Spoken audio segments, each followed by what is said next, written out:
this is your chef Ronnie and you're watching TSM, The Subject Matters. And for me, cooking matters, and hence I'm back with another video for you.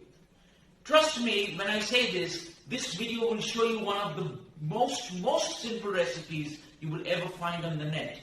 And a special mention to all of the Maharashtrian friends of mine out there. This particular recipe is about Kothimbir Vadi.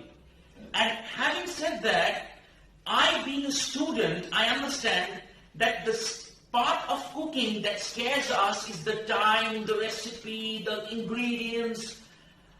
This particular recipe is definitely going to save you from all of that. Because this recipe has only just 2 ingredients. And above all, this recipe is super nutritious because it has protein, it has full of antioxidants, and above all, it's super easy to make. That's why I request you to watch this video till the end because I have a tip for you.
Is generally paired up with ketchup. But what do you do if you don't have ketchup at home? Don't you remember the dips that I showed you in the last video and you refrigerated them? You can have it with them because it tastes great. And it's easy, isn't it? Well, see you in the next video. Till then, like, comment, share and subscribe to TSM, The Subject Matters.